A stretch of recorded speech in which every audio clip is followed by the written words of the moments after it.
Vamos a dar ya paso a la primera sesión del Ágora, que se llama, atención, Descubrir la fiebre del oro de la EdTech. Suena bien, ¿verdad?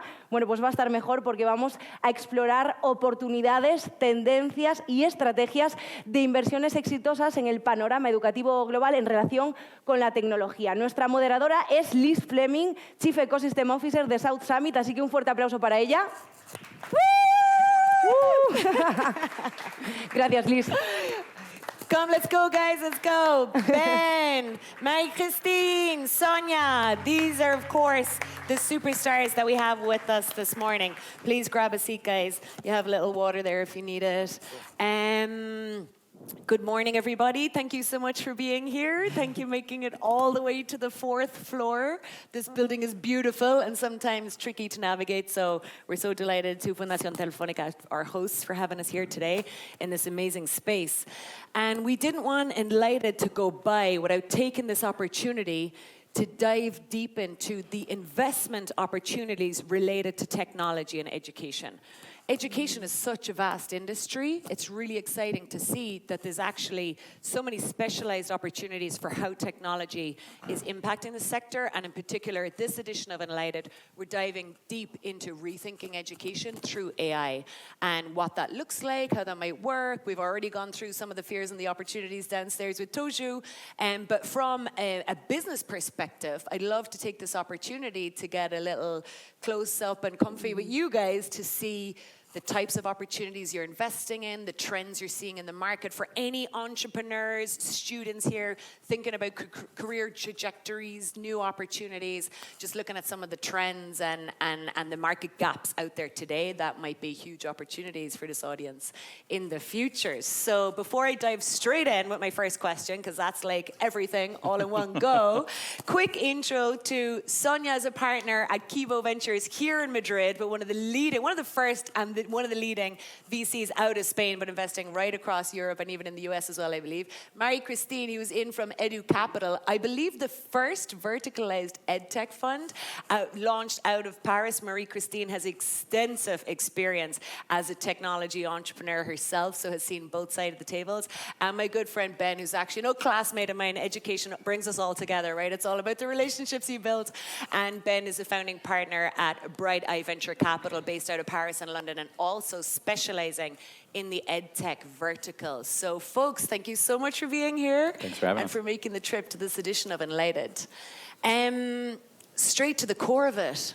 What is happening in AI and education?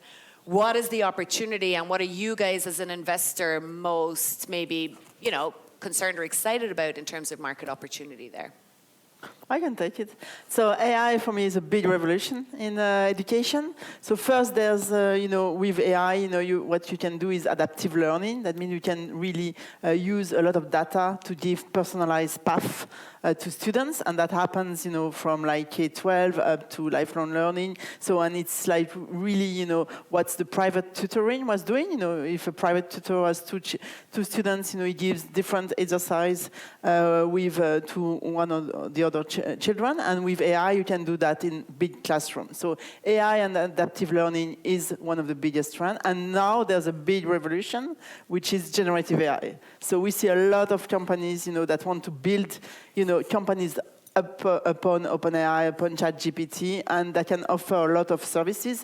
There will be a lot of companies building, a foreign tool for teachers, how to use, generative AI to build, quiz, exercise. You have also another path, which is how to use generative AI to correct copies. So generative AI is a whole revolution, and there's one thing which is very interesting. It's tutoring, generative AI tutor.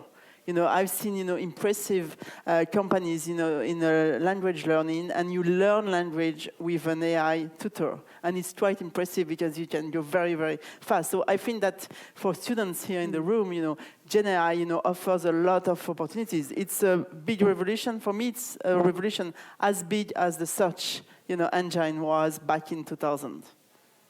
Awesome. Excellent. Yeah, so I mean, when I think about generative AI, I think I kind of break it down in terms of what people are actually doing with it in education today. And I'm going to skip the other AI stuff because that's been around for a while. But if you just focus on generative, I think there's a lot of press around the fact that students are using it to do their homework, right? And I think what generative AI is certainly good at is producing content. So, poll by Quizlet, which is an American EdTech company, showed that 60% of students were actively using some kind of generative AI ostensibly for learning, but in part, certainly for producing content, right? And you can do that in a productive format. You can do that in a totally unproductive format where you just ask the robot to do your work for you. It's unclear. I think the more interesting statistic is honestly that more teachers than students are using it. So 2/3 of teachers are actually using it to produce content. And so I don't know how many students are out here in the audience right now. It looks like they're all downstairs. But if you think you're bored because you have to do one assignment on a particular day and you're going to use a robot to do it, and that's your solution, just imagine how bored the teacher is who has to teach that same lesson every year to students. And so actually having some accompaniment with the more rote task of content generation, of creating lessons for teachers is quite exciting. But honestly, I think for both of those instances, the impact on actual learning is pretty marginal, right? Like, teachers can create more content. Ultimately, publishers can create more content. That content can become more dynamic. As Mel-Christine mentioned, it can be more personalized because it's just a lot easier to create content. But ultimately, the experiments that have been built around personalized learning have been disappointing, right? So Chan Zuckerberg, which is Mark Zuckerberg's foundation, just announced that they were actually basically canning their entire personalized learning projects that they've spent hundreds of millions of dollars on, because the impact of that is fairly marginal. And the reason it's fairly marginal is what personalized learning assumes is that people actually are self-motivated learners, that most people who are learning in a situation just enjoy the process of learning. And the honest truth of that is that most people don't. Learning sucks. Learning is basically about making mistakes over and over again, and nobody likes that feeling, right? Or at least very few people like that feeling. And the role of teachers, right, in a generative AI context is in that context, is really motivation, right? So I think the holy grail of generative AI, which we haven't yet seen, is we have seen really good examples of providing feedback, and I think that's really interesting. That provides motivated learners who have less means the ability to get feedback, right? You can't afford a tutor, but you can certainly afford an automated feedback. But again, that assumes you have the motivation. The thing we haven't yet seen is AI that actually motivates, right? Like is like a generative AI that comes in and provides the motivation to show up in the first place. And ultimately, that's the holy grail. That's what we would be super excited about. If anybody's building that, please come talk to me. But like, get people to we learn. haven't seen that yet. Anyway, sorry, that's my spiel. Awesome, thank you. I think Sonia? just to add, one of the things that we're seeing is that whatever technology or company that aims to get into the classroom, I think the teachers need to really see that as a useful tool. So we invested in a company called Innovamat, based in Barcelona, and they do pure maths for K-12, so in the curriculum. And really, just getting the teachers involved and getting them to really, embrace the system and to see it as a way to make their life easier and to be better at what they do. Is incredibly, without that, it's very difficult that technology gets implemented. So somehow, I think with generative AI, teachers are going to have to see, how will this help me in terms of getting my students to learn better. And that's going to be a challenge in many ways, because they will need to be on top of what the students are doing and finding ways to get them more engaged, as you were saying.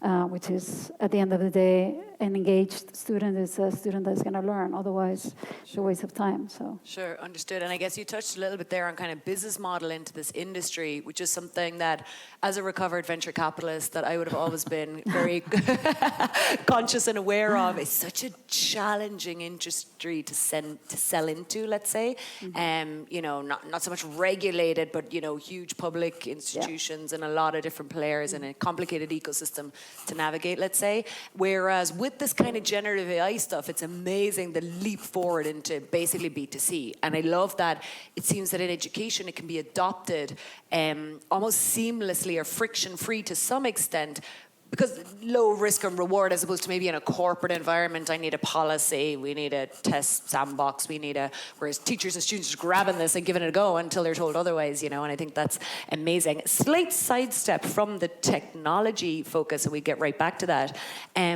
Does the advancement in technology matter, related to kind of what you're saying in the personal tutoring space, if the context doesn't change? Because maybe this is something to what you're alluding about the motivation. I mean, if the context of, classroom, 8 hours a day, 4 walls, lines of tables, instructor at the top, if the context that they're learning in maybe doesn't change, are these technological revolutions irrelevant? Or maybe on the personal tutor context, is it going to be more and more about selling into the homes, selling into the direct users, selling to the parents to get to the kids? What's your perspective on that in terms of marrying the system and the technology, I guess?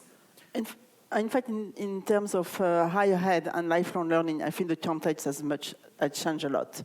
The diploma that you might have, that you have one diploma in your whole life is finished. You will have to have your diploma, but then you will have to get a lot of micro certification. And really people in the adult age, they really train themselves, to get this certification in order to increase their employability. So I think we've seen a lot of new models that are disrupting, traditional education, traditional higher ed. It could be boot camps, it could be career accelerators. We invest in a company in Germany called Tomorrow University. It's completely online, bachelor and master degrees. So this is really happening in the lifelong learning area. There's also a lot of people that needs upskilling. There's a huge opportunity for to upskill. There are a lot of labor parts in the labor market that we need people. There are not enough people trained, and these people can be really trained online. So I think this lifelong learning, higher ed is disrupted. It's true that for the K-12, this is the most difficult because it often depends on political decisions and political ambitions. Yeah, I mean, what I hope, right, for the generative AI, or the impact of generative AI and to a larger degree technology more generally has on learning is not, I mean, honestly, the single biggest impact it could have is not the interaction with the technology, but the idea that the recognition in learning, from K-12 through adulthood, that active learning is actually just a much more efficient way to learn than passive learning, right? So this format that we're doing right now is terrible, right? Like you guys, I mean, there's 4 people talking, right? And you guys are all listening, and after 30 minutes, I will mention a statistic at the beginning of this talk, and the chance that you guys will remember it is maybe 10%, right? Maybe 10%. You'll so remember, you're going to say it 3 times. Yeah, exactly. I can repeat it enough, and maybe if we're super dynamic or like the television presenters before, maybe like 15, 20%, right? Because they're like much better than we are at projecting. But generally speaking, this is a terrible format, right? And so this has been true forever, right? And actually, since the internet has been around, knowledge has been broadly available. The challenge is just that we haven't changed the way that we learn. I agree with Marie-Christine that has changed. To the extent it's changed largely in the workplace, in lifelong learning, but it really hasn't changed at all in K-12, and honestly, marginally in universities, right? I.e. maybe being the exception, I don't know. So if the impact of Gen AI is to say, well, now that you can't ignore the fact that everybody has access to instruction and a personal instructor that's relatively informed, then maybe we can actually make better use of the coaching, mentoring, inspiration time that happens between people, which honestly AI sucks at the moment. And so anyway, that's what I hope. Yeah. And I really believe in blended learning. We'll have more and more blended learning. The one-to-many classroom can be done, by yourself with a very good teacher at your home. But when you go to class, it's a lot of peer-to-peer learning.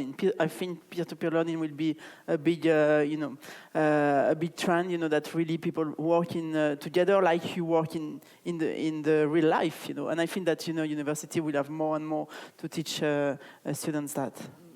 But it's true that I don't think there's been a lot of change in terms of universities and the kids who have the good grades, they all want to go to the same schools, and that hasn't really changed. It's not that the brightest kids want to try necessarily different models. So I think it also comes down to what the job market will then value. And I think to some extent that is changing a little bit in the US. I don't know, Ben, you may have a better perspective that maybe, the degree from, the Ivy League school is not, maybe as relevant if you show that you've done all of this, qualifications and you're a hustler and you've done a lot of things. But still, it's kind of, that hasn't really moved. So most of the traditional ways are still the same because the job market is still valuing that versus something else, which... Yeah, I think just to, we're all sort of obligated to promote our portfolio, so apologies in advance. But there is a company that we're invested in called Hack the Box, right? And so their big insight was actually that hackers, if you're a really good hacker, what you actually like to do is try to break into stuff. Regardless of whether you're doing that for good purposes or bad purposes, all you really want to do is get more and more challenging systems to break into, right? And so they built a system that just allowed hackers to challenge one another to break into like more and more complicated systems, and initially was just dedicated to essentially prosumers, like professional consumers. And then what they realized is that companies, the hackers all worked at companies, and those companies were interested in, training the people who weren't, part of this community to get the skills that the community had. And so they built an enterprise platform on top of that. And then the companies inevitably said, also, we don't have enough of these experts inside of our platform, and so can we use your platform to identify the next recruit, the people who don't, so there's just a super vibrant community of people that have nothing to do with traditional, degrees, right? It's just like, what is the level inside of Hack the Box that you have achieved, and does that match with what we're looking for inside of, and those guys have done super well and are now, globally a leader in the space. So I think, the point is, for technical disciplines, I think, the horse has left the barn or whatever the expression is. Left the stable, but like, but I think for more for other disciplines, it's still lagging basically. Yeah, and I guess it reflects a little bit the dynamic of the market, which you alluded to earlier. That some areas are kind of really complex, it seems to sell into, and some are much more dynamic. Let's say for entrepreneurs with new technologies and opportunities. I am giving a heads up to all of you guys, and mostly to my team in the back, to get a microphone ready to instantly react to Ben's comment and make this an interactive session. So please get your questions ready, and I'll give you an opportunity to get in on the conversation immediately. And just to prep everybody, before I go there, back to business models, because there is huge innovation in context of education in certain areas, like the technical skills, like the lifelong learning, let's say. So what are some of this, for any entrepreneurs, again, thinking about building solutions and approaching this market, what are some of the successful business models that you have seen in terms of capturing market share in this space? I talk too much. I'm waiting. So basically, in terms of lifelong learning, it's mainly selling to individuals. So like it's B2C traditional model. Then you have a lot of upskilling in organization. So this is selling to corporation. There's really corporation needs to upskill their employees. There will be a lot of jobs that will disappear, new jobs that will be created. So they use emergency in corporation to really manage the corporation by skills. It's skills based on organization, and then they have budget to upskill. And then in terms of K-12, there are like two ways. Either you sell to to schools or regions or districts, and it can be long process, but there are budgets. Otherwise, there are like quite clever companies that also have been going through the teachers and having massive usage from the teachers, and then teachers upscale to their organization. And in terms of K-12 B2C, I believe in companies having a lot of usage, and then the freemium models. Like we are invested in a company called No Unity in Germany. It's a social network for students, for K-12 students, so age from 10 to 17, where really it's a sort of TikTok for education. They share classes. You can follow other students, and this is totally freemium model. So they have huge user base, and then they can sell tutoring, they can sell other things. So the freemium model is an interesting model. For us, we tend to like B2B models more than B2C. Just we, in general, view them as less risky in terms of cost of acquisition. And we see both models in, as Marie-Christine was saying, in EdTech. I think it's, in the end, it's B2B2C, because ultimately there'll be, even if you if you have, we're investors in Odilo, which is a company based in Spain, and they do a lot of corporate learning. So they sell to the corporates, but in the end, the product will be consumed by you if you work at Telefónica and you happen to have the Odilo platform. But those models are more predictable in terms of revenue generation, and for us as funds, we feel we can maybe address the risk in a better way. But, there are successful B2C business models as well in EdTech, so you see both. Yeah, I mean, the only thing I would add to that is marketplaces are super interesting, I think, in the EdTech context, because broadly speaking, one of the biggest challenges is just reducing cost in education, and marketplaces are really good at reducing costs, whether it's we're investors in a company called Ornicar, which is essentially Uber for driving instructors in France, and those guys have managed to reduce the cost by 40%. And honestly, the entire market has changed because of the fact that they launched this product and everybody else had to react. And so it's super efficient on that. And then also labor marketplaces, so placement of talent, and especially when you marry that with training is a really powerful model, and so we're interested in those. It's so vast, really, when you start to kind of scratch under the surface and see how broad the market opportunity is. Folks, this is your chance. I may or may not have a microphone, but I can repeat your question if we have any burning questions, queries, issues for our very experienced speakers here. Anything at all? That's fine. You can jump up and down and catch me a little further on. We have a couple of minutes left, so I'll drive on regardless. Back to the motivation of learning. What happened to gamification? Wasn't that supposed to solve that?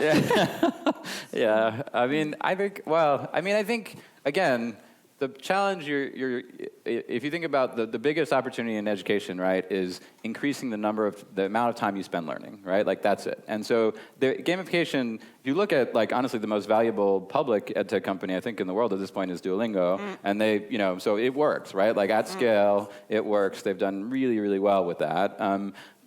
But it's clearly not, optimal for, I would say, skill creation. It's really optimal for knowledge. Like if you've already decided that you want to increase your vocabulary, I think it's really good for keeping you committed to this goal that you already have. But it's not clear you could build Duolingo for, like, welding, right? Like, how do you do that?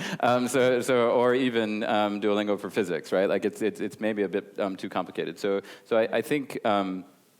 That's why I think actually the promise of generative AI is really maybe aligning on the motivation side. And short of that, honestly, I think the switch from humans as imparters of knowledge to humans as motivators is really kind of, if you look at the current wave of interesting companies, whether it's No Unity, which is like students teaching students, Hack the Box, which is like hackers teaching hackers, or at least competing with hackers, or even Go Student, which is like a massive tutoring platform, which is among the most valuable EdTech companies in Europe.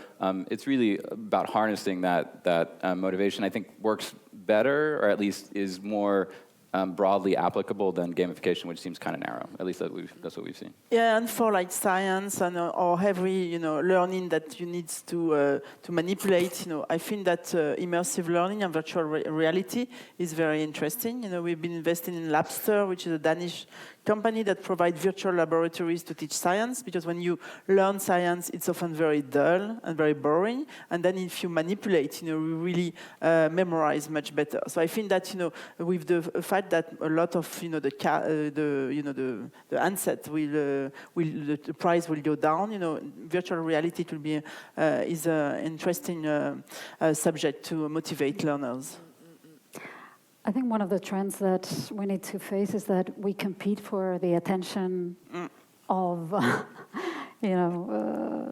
the K-12 spectrum. So if you all have kids, you know how I was attending a conference the other day from Gerard Piqué, who leads Cosmos, and they have designed this Kings League, which is soccer in a different way. And he was saying, like, his own kids have trouble really sitting through a 90-minute football game, father being, a great soccer player. So it's just very, getting that attention. I don't know if the gaming factor could be a way, but it's just very, very, very difficult. And we're competing against, social media, we're competing against a lot of... yeah, it's true. Again, it's such a broad sector, and then you have to think about your user, whether it's your client or your user, and the other responsibilities they have in their day, you know what I mean, through leisure and entertainment and everything else. So it's phenomenal. I love that you mentioned Kings League. I'd throw it into kind of sports tech section, but yeah, in terms of engagement and creating new formats, I think it's mind-blowing. So if you haven't come across that, check it out, and it's a total revolution. That's the gamification of, football at some level, is what we're seeing as an interesting example. So, maybe we see that in the classroom, kids league, where it's like competitive classrooms with presidents and captains and coaches, and they're competing against each other and engaged in the process. So I suppose engagement, the enriching the person-to-person and peer learning and the face-to-face. And I love that immersive idea about really kind of getting your hands on the learning, for want of a better word, to kind of increase that motivation. Really looks like some of the good opportunities that we can, think more creatively maybe about the technology, and certainly not consider the device in people's hands, because I think people are trying to escape from that, particularly in the K-12 section. But huge, enormous opportunities out there, and I'm excited about the companies that you guys are invested in. So thank you so much for sharing with us today. Folks, big round of applause, please. Congratulations.